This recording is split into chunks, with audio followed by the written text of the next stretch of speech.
Help support the show by joining the Patreon or becoming a YouTube member. Also, hit that like button and subscribe if you want more Browns-focused content. Right now, we're at the portion of the offseason where our focus is on the big ticket stuff, right? What are the Browns going to do with the 6th overall pick in the draft? What are the Browns going to do with the 24th pick in the draft?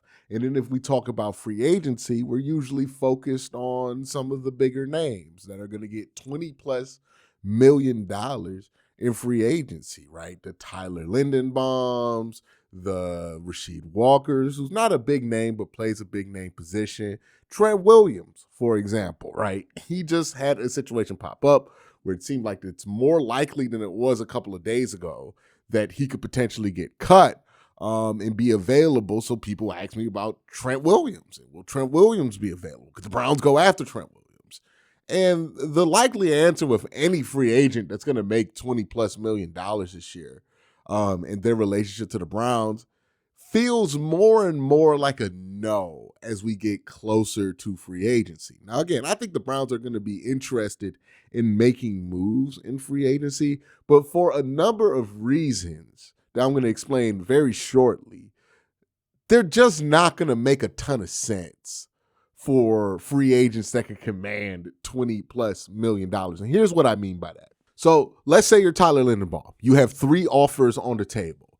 You have a $22 million deal from the Baltimore Ravens, a $22 million deal from the New England Patriots, and a $22 million deal from the Cleveland Browns. What exactly would have to happen in order for Tyler Lindenbaum to take the deal for Cleveland? Because the Patriots were just in the Super Bowl. You could argue, hey, if they have better offensive line play, they could have won the Super Bowl. So the sell is pretty obvious there for Tyler Lindenbaum. The sell for him in Baltimore is equally as obvious. One, you've had success here. This is a winning franchise, and this is the franchise that all your shit's at, right? Like basically you live in Baltimore already. You have all your stuff in Baltimore. If you stay with Baltimore, you don't got to move anything. So you get a raise. Plus you don't got to deal with all of that. You don't have to meet new people. You don't have to do the whole rigmarole that you have to do when you move teams. So there is that benefit. And then there's Cleveland, who's not a competing team, openly admitting that they're probably a year away from truly going for it as a championship contender. They don't have a quarterback, and they're a new franchise. Well, not a new franchise, but they are a new team to you. So all the negatives of having to move teams are there for you. In order for the Browns to be a serious contender for Lindenbaum, they would have to be willing to pay significantly more for Lindenbaum than what the Baltimore Ravens are willing to pay and what the New England Patriots are willing to pay. You're probably talking about being willing to offer Linderbaum somewhere north of $25 million a year, which is a ridiculous amount of money to pay a center. And unlike other regimes in Cleveland Browns history, where they have been more than willing to overpay and pay the Cleveland tax to get some of these guys here, to get some excitement in the summertime that might not lead to the best team building overall, Andrew Berry is not really willing to overpay. He's been pretty consistent in free agency and being clear on like the price is the price, right? He's not going to pay over market value. There's not any deals you can look at with Andrew Berry where he's been willing to pay over market value, except for maybe the Deshaun Watson trade, which again, the contract part of that, it's iffy on whose idea that was. All I can really say is that if you look at every other contract Andrew Berry's negotiated, that one stands out as an outlier, right? Even the Myles Garrett deal, both of the deals that he got done with Myles Garrett. Yes, they were above market at the time, but they weren't really gross overpays. They were pretty just standard fair market deals that he was able to get done and did not overpay just to, make certain guys happy or certain agents happy, which makes going after, again, any of these top shelf free agents a little difficult. So who should the Browns be looking at, or who are the free agents that are available that maybe we haven't talked about enough because we've gotten too focused on looking high up at the top shelf that we aren't looking right at eye level at what's going to be available in free agency. Well, we'll talk about that, but first I got to thank my sponsor, Sleeper. Hey, have you heard of the Sleeper app? It is a place where you can go to play fantasy football. It's also a place you can go to do picks. You can put your knowledge on the line, make some picks, and see who knows ball the most, and maybe even, be rewarded for your knowledge. Go on the Sleeper app. Make sure you sign up using the promo code WORSTTAKE, and you'll get a 100% match on up to $100 when you use the promo code WORSTTAKE.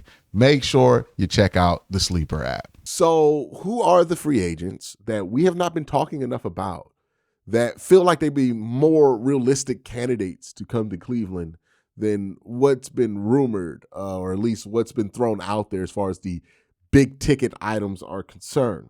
Well, let's start with offensive line. I got 3 names on the offensive line that we haven't talked about a ton, that I think the Browns will be much more likely to be in the market for than most people think.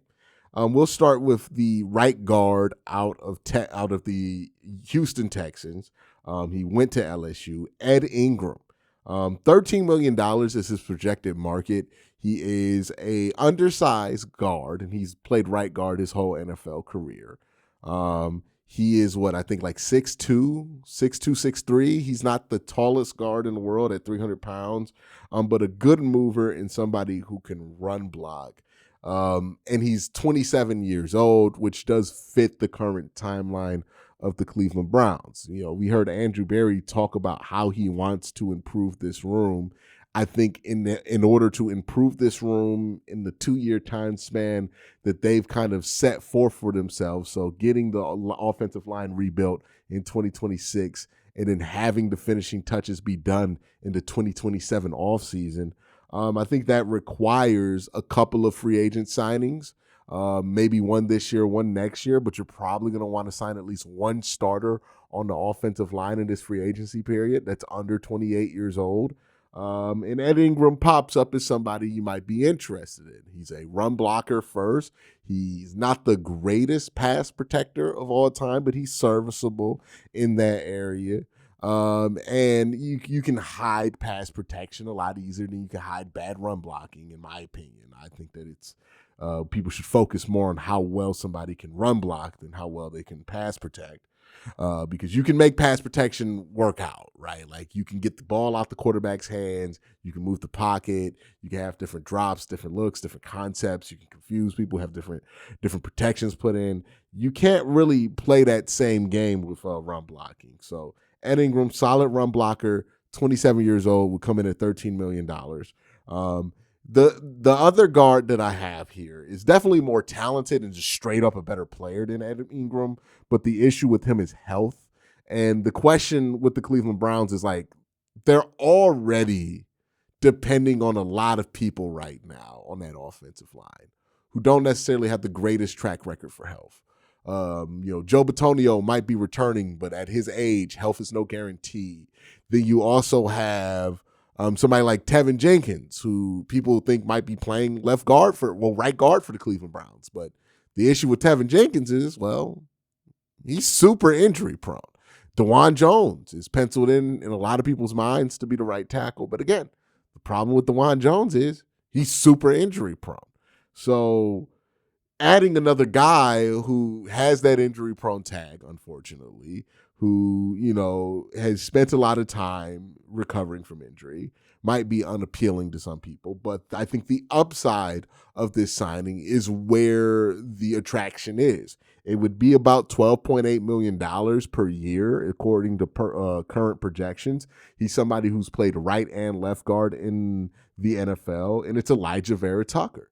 A good guard when he plays, a good player when he's healthy, a good run and pass protector when he's healthy. But again, the when he's healthy thing looms large with him. Some people are going to see his background and say to themselves, this is a hit that the Browns can get. You can get somebody who's really worth $20 million, but going to be worth half that value because of injury concerns. And the Browns can bet on the upside and bet on this guy getting healthy and really win out. There are going to be other people who see Elijah Vera Tucker and think immediately, Jack Conklin, don't want to do it. Both those perspectives are fine. Like, I don't think either of them are unfair to Elijah Vera Tucker. I think you can look at Elijah and think to yourself that the glass is half full there. You can look at him and see the glass half empty there, right? It's really one of those situations. But he is somebody who more in the Browns price range. He's definitely in the Browns age range at 26 years old. And he would be something that fits what Andrew's talking about, where it's like, hey, you're taking upside shots here. And there's no bigger upside shot in this free agency class at offensive line than Elijah Vera Tucker. And I don't think we've spent enough time really discussing that. Again, he missed the whole 2025 season. So the concerns with his health are real. But when he does play, he's good. The last offensive lineman I'm going to bring up, and they're all around this same $13 to $12 million market, Cade Mays, who is going to be a fourth-year center. He played in Carolina the last few years. He was a 6th-round draft pick. His value right now, according to most projections, is about $12 million per year. Here's my problem with Tyler Linderbaum as a free agent prospect, right? And this is going to lead into why I think Cade Mays is much more attractive. Tyler Linderbaum right now is being offered money that just straight up does not make sense for the center position. Like, if you want to say you want to pay a center $15 to $16 million, okay, maybe $18 million, but they got to be knocked down, no doubt about it, the best center in football. Like, Creed Humphreys has that reputation as the knockdown, no doubt about it, best center in football. We're talking about an Alex Mack level reputation.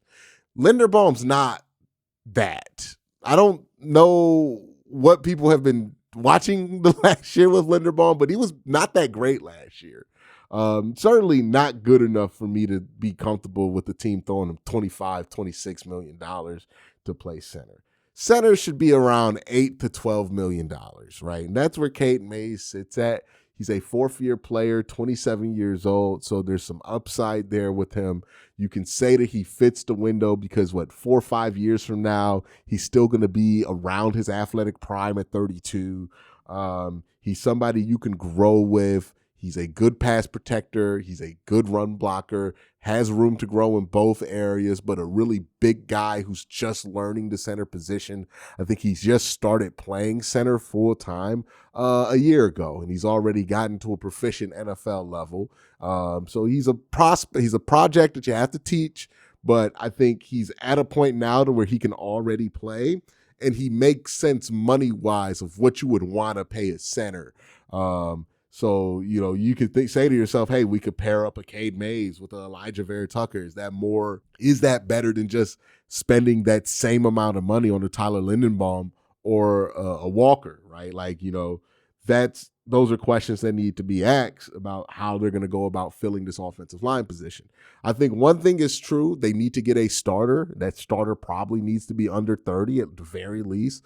If the Browns do it in free agency. And those are the options that they're going to have under $15 million, I think, in this free agency period. Let's talk about 2 more players that I think Browns fans should have more focus on.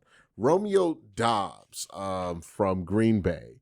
$15 million right now is his projected market, according to multiple projections here. Wide receiver, he's lined up mainly at the wide position, so he's not a slot, which I think is good because going forward, I think it benefits the Browns to put Jerry Jeudy more in the slot. I don't know why this is a controversial opinion, by the way, whenever I say that Jerry Jeudy should be in the slot.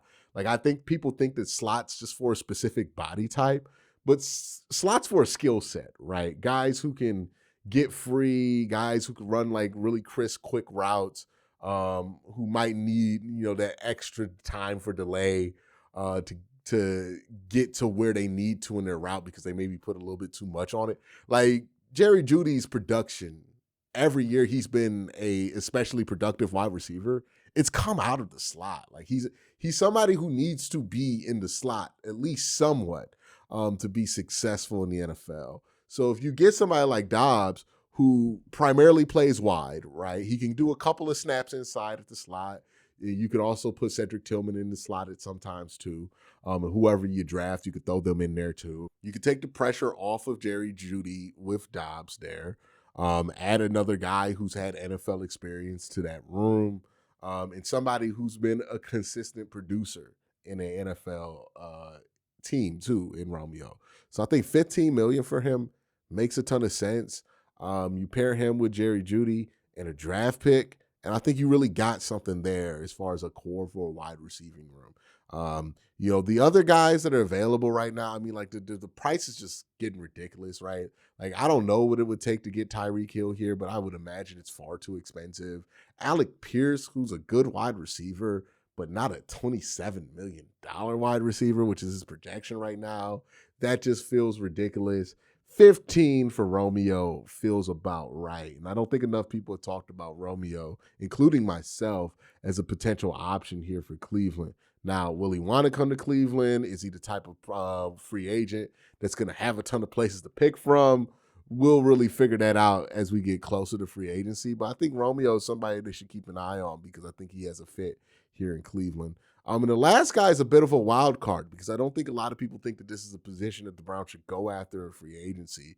But for me, it's more about the player than the position. And that's Kenneth Gainwell. He played his last season in Pittsburgh, and he was incredibly productive. I mean, at times, it looked like they trusted him more than they trusted Jaylen Warren down there in Pittsburgh.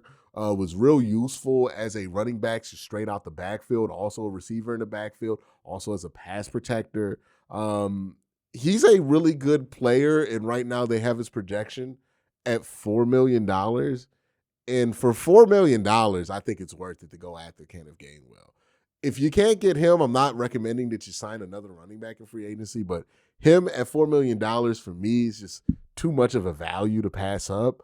And I don't think it disrupts your development plans at running back. You can still have Quincy hold down the fort as the number one bell cow guy.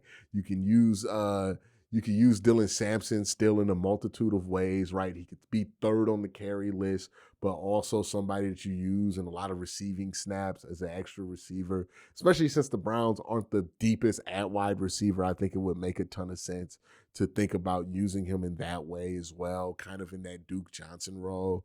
I think you can use the three running backs, especially since the Browns aren't the deepest offensive roster in football. So I don't think it's going to disrupt the development plan for Dylan Sampson. I think you're going to be able to have that and then get yourself a good young player at $4 million that can be very helpful to you going forward. Because, I think for what the Browns are going to want to do, which is, let's be honest about it, the Browns have moved on like a team offensively that wants to run the ball a ton. I think you need three running backs if you're going to run the ball a ton, not just two that you like, right? And Rocket Sanders, who, is very unproven at this point. You need to have three guys that you trust because one of them are going to go down during the season, and you need somebody to step in, fill out the blanks. And I think Kenneth Gainwell can also do that as well. So, yeah, I'm pretty high on Kenneth Gainwell. If he's available for $4 million, I don't think you can say no to it. You can make the same argument for somebody like a J.K. Dobbins, who has a extensive injury history.